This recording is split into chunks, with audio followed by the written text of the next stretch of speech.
अस्पताल है उसको किया जाए, लेकिन जब तक वीवीआईपी को फांसी के फंदे पे न लटकाया जाए तब तक न्याय पूर्ण नहीं होगा।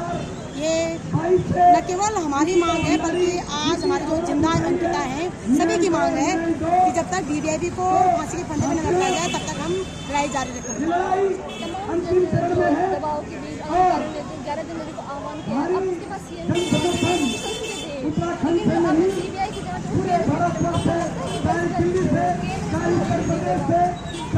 ये तो केंद्र सरकार पर निर्भर करता है, लेकिन जिस प्रकार से हमने अपनी राज्य सरकार को मजबूर कर दिया, मेरे उत्तराखंड के सभी सम्मानित देवतुल्य जनता ने झुकने के बाद झुकाने के लिए, तो हम केंद्र सरकार को भी झुकने के लिए मजबूर कर देंगे। और न केवल झुकने और झुकाने के लिए मजबूर करेंगे, हम वीवीआईपी का नाम उजागर करने तक, उसे फांसी के फंदे पर लटकाने तक सरकार को मजबूर कर देंगे कि हमारी बेटी को न्याय तभी मिलेगा जब वीवीआईपी फांसी के फंदे पर चढ़ेगा। और बाकी मैं सभी देवतुल्य जनता से और पूरे भारतवर्ष की बेटी से कहना चाहूँगी कि अभी खुश होने की जरूरत नहीं है कि हमारे धामी जी ने जो है सीबीआई जांच के लिए दे दिया है। ये एक लॉलीपॉप भी हो सकता है। मैं आपके जानकारी के लिए बता देना चाहती हूँ कि जो हमारे बच्चों का पेपर लीक का मामला था उसको भी सीबीआई के लिए संस्तुति दी थी, अभी तक उसमें एक भी अपराधी नहीं पकड़ा गया। हमारा एनएसएस का मामला था उसको भी सीबीआई की जांच कर दी गई है, उसमें भी अभी तक एक भी अपराधी नहीं पकड़ा गया। तो ये भी एक मात्र लॉलीपॉप है, गुमराह करने वाली बात है। और हैरानी की बात यह है कि जिस सरकार के नाक के नीचे एक्स्ट्रा सर्विस मांगी गई, न मानने पर बेटी की हत्या कर दी गई, सरकार के निगरानी में सबूत मिटाए गए, वो सरकार सीबीआई की क्या जांच देगी? सरकार खुद स्वयं ही दोषी है। हमारी उत्तराखंड की सरकार स्वयं दोषी है। हम तो संपूर्ण भारत की आधी आबादी मातृशक्ति की ओर से प्रार्थना करना चाहते हैं अपनी सर्वोच्च अदालत सुप्रीम कोर्ट से कि उत्तराखंड की सरकार को तलब करे, उनसे पूछा जाए कि और भी रिजॉर्टों पे पता करें कि कहीं और भी एक्स्ट्रा सर्विस की मांग तो नहीं चल रही है। एक अंकिता प्रकरण में आगे न जाने कितने अंकिताओं से सीबीआई एक्स्ट्रा सर्विस की मांग की गई होगी, कितने अंकिताओं की हत्या कर दी गई होगी, कितने अंकिताओं का सबूत मिटा दिए गए होंगे। तो क्या अभी भी उत्तराखंड में इस प्रकार के प्रकरण चल रहे हैं या नहीं चल रहे हैं? अब पूरा उत्तराखंड सरकार दोषी है मेरी बात। कांग्रेस, यूकेडी या आम जनता बोला इसमें राजनीति कर रही है, तो मैं भाजपा को टोटल जवाब दे देना चाहती हूँ कि राजनीति करने का मौका दिया किसने? आप राजनीतिक रसूखों के तले बहन बेटियों को एक्स्ट्रा सर्विस की मांग कर रहे हैं, आप सबूत मिटा रहे हैं, हत्या कर रहे हैं और जनता को आप राजनीति करने की बात कर रहे हैं। तो यदि इसमें किसी ने राजनीति करी है वो सिर्फ और सिर्फ भाजपा है। और मैं यहाँ पे आपके माध्यम से एक बात और कर देना चाहती हूँ कि हमारे जितेंद्र कुमार भाई हैं यहाँ पे, जिनकी आत्महत्या भाजपा के नेताओं के दबाव में हुई है, मैं तो इसको हत्या मानती हूँ। अभी तक उस पर चार्जशीट दायर नहीं हुआ है। उनकी बहन, उनके माँ बाप दर बदर भटक रहे हैं सड़कों पे और सरकार कहती है कि तुम राजनीति कर रहे हो। देहरादून चक्राता में 3 हमारे शिल्पकार समाज के यंग भाइयों को मार दिया गया, उसमें भी भाजपा सरकार को किसी भी प्रकार की संज्ञान ये बात नहीं ली गई। और एक तरफ जब भट्टू का नाम सामने आया तो भट्टू ने बोला कि अनुसूचित जाति का जो है अपमान हो रहा है। जब जितेंद्र कुमार को मारा गया, उसको ठगा गया, आज तक चार्जशीट दायर नहीं हुई, तब अनुसूचित समाज का हमारा अपमान नहीं हुआ। वो 3 युवा मारे गए तब अनुसूचित समाज का अपमान नहीं हुआ। बीजेपी के राज में यूपी में मैं ये बात बड़ी जिम्मेदारी के साथ कह रही हूँ कि दलित समाज की बेटी को उसकी माँ के सामने से घसीट के लिए जाया गया, उसकी माँ जब बचाने के लिए आई उसकी माँ को मार दिया गया और उस बेटी के साथ रेप करके, हालांकि शायद मुझे तो ध्यान नहीं है कि जीवित है कि कैसे है बेटी, लेकिन दुराचार किया गया उस बेटी के साथ। एक और बेटी, दलित बेटी यूपी में, वहाँ पे दरोगा, पत्रकार, यूट्यूबर 4 लोग और गाड़ी में ले जा करके बेटी से रेप करते हैं। तो ये डबल इंजन की सरकार का मुखौटा है। ये पीठ पीछे माँ बहन बेटियों का रेप कर रहे हैं और मुंह के सामने ये धर्म का मुखौटा पहन रहे हैं और आरोप हम पे लगा रहे हैं कि हम राजनीति कर रहे हैं। तो हम उनसे कहना चाहते हैं, यदि माँ बहन बेटियों को न्याय सुरक्षा के लिए राजनीति है तो हम ऐसी राजनीति 1000 बार करेंगे और तब तक करेंगे जब तक तुम माँ बहन बेटी को न्याय सुरक्षा देने के लिए मजबूर न हो जाओ।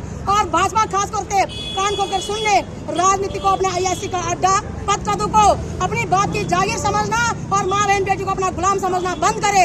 यह देश लोकतांत्रिक देश है और इन देश के पदकदों पे जनता के लिए काम होगा, किसी वीवीआईपी के लिए, किसी अय्यासी या दलालों के लिए काम नहीं होगा। तो आशा उम्मीद करती हूँ कि शासन भी जागेगा, प्रशासन भी जागेगा और जनता भी जागेगी, और खासकर मातृशक्ति जागे हैं आप लोग। ये है नहीं, मातृशक्ति में इस विषय को लेकर के कि अगर आज मातृशक्ति जागती तो किसी गट्टू भट्टू टट्टू किसी की भी हिम्मत नहीं होती है आपको टच करने की भी। बीजेपी को साफ साफ ये बात बोलनी है कि भाई हमने राजनीति हो रही है ना, इसमें यहाँ पे कांग्रेस राजनीति करी, यूकेडी राजनीति करी। यहाँ पे जो लेडीजें खड़ी थी उन्होंने साफ साफ कहा कि जो एलयूसी से पीड़ित है महिलाएं, उनको इकट्ठा कर रहे, ये राजनीति कर रहे। तो मैं हामी जी से यही बोलना चाहती हूँ कि एक पिता के समान हो तुम। जब परिवार का एक पिता होता है तो अपने परिवार का संरक्षण करता है, सही है, सीधी बात। आप मुखिया हो, इस नाते आप संरक्षण हो, मतलब संरक्षण करने वाला पिता हो। और इस प्रदेश के अंदर जो कुछ होता है वो आपकी जिम्मेदारी बनती है कि आप क्या कर रहे हो, है ना। अगर अंकिता भंडारी केस में इतना बड़ा, पहले तो ये उसी समय सॉल्व हो जाना चाहिए था, इतना लंबा टाइम उसे मिलना नहीं चाहिए था। काम वो होना चाहिए, अगर कोई खोट आता है तो तुरंत उसमें कार्रवाई हो। अभी एलयूसीसी का मुद्दा आपने देखा है, 1 साल से हम पीड़ित हैं और इतना पीड़ित है कि ये सारा सरकार की ही मर्जी से हुआ है। ऐसा हो ही नहीं सकता। जब लाइसेंस दिया आपने, आपको जीएसटी जा रहा है, आपको LIU रिपोर्ट जा रही, तो कैसे आपको पता नहीं है। अब हम यहाँ पे 1 साल से बैठे हुए हैं, आपको ये पता नहीं चल रहा है कि हम क्या किस पीड़ा में जी रहे हैं। 6 बार तो ये वहाँ चले गए, हम लोग मुख्यमंत्री आवास चले गए हैं। तो सरकार को ये समझना चाहिए कि इतनी पीड़ा में आप कहते हो कि मातृशक्ति को हमने पढ़ाना है। अरे कहाँ पे है आपकी पढ़ाई लिखाई, कहाँ पे आपका संरक्षण है। मातृशक्ति हो रही है, वो क्या करे, करना क्या है। या तो महिलाओं को मतलब घर के अंदर बैठ जाना चाहिए। आप या तो सीधे सीधे नियम बना दो कि महिलाएं घर के अंदर रहें। अगर इस तरह से रहना है तो महिलाएं घर के अंदर रहें, कोई काम ना करें, तो वो ठगी का शिकार भी नहीं होंगी और इस तरह के जो आप लोग देख रहे हो, जो अत्याचार हो रहा है, वो भी नहीं होगा। तो मैं सीधे धामी जी हाथ जोड़ के विनती करती हूँ, मुखिया होने के नाते सबसे पहले काम तो आप ये कीजिए, जब आपको लगता है कि ये मौका ढूंढ रहे हैं, ये राजनीति करे, तो आप उनको मौका ना दें, बिल्कुल मौका ना दें। मुखिया हैं, इसका पावर आपके पास है, तुरंत इसका समाधान करें। जितनी महिलाएं उनको, जितनी पीड़ित हैं उनका समाधान करें। एलयूसीसी से हम 1 साल से यहाँ पे पीड़ा में है, गुजरे दिन रात रो रहे हैं। हम ना ठीक से खा सक रहे हैं, ना सो सक रहे हैं। बस हमारा एक ही ध्यान है कि हमने लोगों का पैसा कहाँ से देना है। ये हमारी अपनी, किसी ने कहा कि लालच कर रखा है। अरे किस बात का लालच किया? 1200-1500 में हमने लालच किया था। कौन नहीं जानता पोस्ट ऑफिस में अच्छी कोई निकलती है, अगर कोई ऑफर निकालता है तो हर कोई करता है, हर कोई करता है। अगर उसमें अच्छा सोचेगा, सरकार ने ये स्कीम निकाली है भाई, तो हर कोई करता है। कोई नहीं गया उसमें। हम यहाँ से घर से बाहर तो कहीं गए नहीं है, कोई विदेश घूमे हैं और जो घूमे उनकी बात हम नहीं कर रहे हैं। लेकिन हमने साफ सीधी बात ये बोली कि हम अपने घर से अब ब्रांच तक गए हैं, ब्रांच से घर आए हैं। हमने कोई भी एक पैसा नहीं खाया। यदि हमने एक पैसा नहीं खाया तो बिल्कुल आप हमें जेल में डाल दो। अब बोलो कि तुम लोगों ने घोटाला किया है, तुम लोगों ने खाया है। हमने जब 1 रुपया नहीं खाया, हम जब बोल रहे हैं, आप हमारी सीबीआई जांच क्यों नहीं कर रहे हो? क्यों? कितना टाइम हो गया सीबीआई जांच को बोले हुए, अभी तक उसमें कोई फैसला नहीं आया। आखिर आप कर क्या रहे हो? हम भी चाहते हैं कि सीबीआई जांच हो, सुप्रीम कोर्ट के जज की निगरानी में हमारा कार्य पूरा हो।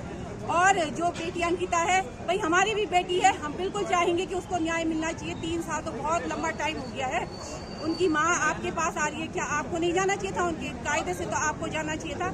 आपको बुरा लगे भला लगे, पर मैं सही बोलूंगी, मैं ये बोलूंगी कि आपको जाना चाहिए था अंकिता भंडारी की उसकी माँ को मिलने के लिए, है ना। बहुत बड़ी गलती, आपने फोटो शूट किया, आपने सारे समाज में बता दिया कि हमने कर दिया। ऐसा तो जनता जागरूक है, जनता को पता है कि कौन क्या कर रहा है, कौन क्या कर रहा है। हम आपसे हाथ जोड़ के विनती करते हैं, किसी प्रकार का हम आपको कोई गाली गलौज नहीं कर रहे हैं, ना हम आपको किसी प्रकार का कोई दुश्मन समझते हैं। हम चाहते हैं कि आप हमारे भाई बन करके हमारा संरक्षण करो, हमें सुरक्षा सुनिश्चित करें। चाहे हम महिलाएं हैं, हम आर्थिक रूप से पूरी तरह से परेशान हो चुके हैं, हमें आपका सहयोग चाहिए। बस यही शब्द मैं कहना चाहती हूँ और आशा करती हूँ कि जल्द से जल्द धामी जी हमारी बात को सुने, क्योंकि इतना तो आप जानते हो कि ये देवभूमि, यहाँ देवता जागृत अवस्था में है। आप समझ सकते कि 3 साल बाद ऐसा केस दोबारा से रिपीट होना बहुत बड़ी बात है। वो भी ऐसी महिला के मुँह से जो जानती ना पहचानती उस आदमी को, है ना। उस लड़की को जानती नहीं है, उसे जान ना पहचान, तभी वो इतनी बातें बोल रही है जो कि बिल्कुल अनजान हम लोग तो नहीं जानते। हम तो उत्तराखंडी है ना, वो तो नहीं थी उत्तराखंडी, वो तो कहाँ रहती थी? वो बम्बई रहती थी शायद, बम्बई रहने वाली थी वो। इससे अचानक से क्या आया कि उसको इस तरह से बात बोले। तो यहाँ देवता जागृत अवस्था में होते हैं। खास करके तो मैं पुष्कर सिंह धामी जी की माँ से बोलना चाहूँगी, भाई जी, तो उनकी माँ से बोलेंगी, आप तो गढ़वाली में बोलो, बड़ जी आप तो समझदार हो ना, एक पीड़ा क्या होनी जब भी मान जगह जगह मंदिरों में गया होली अब माँ तो टेकी होलू कखी न कखी तो निकली होलू है। आज इतनी महिलाएं रो रही हैं, क्या हमारी थाई नहीं लगेगी? आप तो चले जाओगे, धन दौलत औरत सब यही छूटना है। जय दिन जाला ना तुम, ये तुम्हारे शरीर में तुम्हारा दर्द नहीं जा ना। हम तो अपना पैसों की नहीं, हम तो लोगों का पैसों की हम पैसा दें लोगों का, हम तो अपना पैसा नहीं चाहना, तुम हमारा वो पैसा दिया जो लोगों का दे। हमको ये चाहिए कि तुम जल्द से जल्द न्याय करो। और खास करके तो मैं माता जी से बोलूँगी, आप भी हमारी बढ़ती जन था और मैं समझता हूँ कि आप अच्छे से समझदार हो कि हाई क्या होगी। जब इतना लोग रोला ना तो 100% तुम तो चल जा रहा, लेकिन तुम्हारा कई पुस्तों तक बहुत परेशानी हो सकती है। मैं तो नहीं चाहता कि इन बच्चों तक भी कुछ लगो, हम रोला भी तो तुम बहुत बड़ी बात है। पर मैं बोल रहा भाई जी जब तक जल्दी हो सके तुम ये उत्तराखंड है पहले से तो सुरक्षा करा, जितना मुद्दा छन ऊँट है सॉल्व करा। नहीं दिया ही होता है जब तुम बोला कि यूकेडी राजनीति करनी, कांग्रेस राजनीति करनी, तो बिल्कुल आप वो ना करा, मौका ही नहीं दिया दी होता है। अब ये तो छोटा बिल्कुल जिस दिन मौका अगर तुम मौका दोगे तो राजनीति करनी है। अगर तुम सच्चे हो ईमानदार हो तो बिल्कुल इस कार्य को कंप्लीट करो। और देखो यहाँ पे तो तुम्हें सम्मान मिलेगा, 4 लोग देखेंगे वो देखेंगे, लेकिन ऊपर जाके क्या बोलोगे आप, कैसे दिखाओगे मुझे ना? तो ये मेरा तो बस आपसे हाथ जोड़ के विनती है, जितना जल्दी हो सके मातृशक्ति को इन पीड़ाओं से मुक्त करो, तब ये जाके नारा आपका सशक्त होगा कि बेटी बचाओ बेटी पढ़ाओ, तब जाके ये नारा सशक्त होगा। बस इन्हीं शब्दों के साथ मैं ये जनता का आक्रोश किस प्रकार से वो पीड़ा में है। धामी जी का और बीजेपी का कहना है कि बोला जनता राजनीति कर रही है, कांग्रेस और यूपीडी राजनीति कर रही है, तो आप राजनीति करने का मौका ना दें। एलयूसीसी पीड़ित महिलाओं का पैसा सा सामान सही दे, बेटी अंकिता के माँ बाप को न्याय दे, जितेंद्र कुमार के परिवार को न्याय दे, तो हम कभी नहीं सड़कों पे आएंगे। अगर हम सड़कों पे हैं तो धामी जी आपकी नाकामी की वजह से, आपके निकम्मेपन की वजह से, लापरवाही की वजह से हम सड़कों पे हैं। तो बहुत बहुत धन्यवाद भाई बंधुओं, आप लोगों ने आज भी ना बोल भी बाजार बंदा को हम लोगों ने जरूर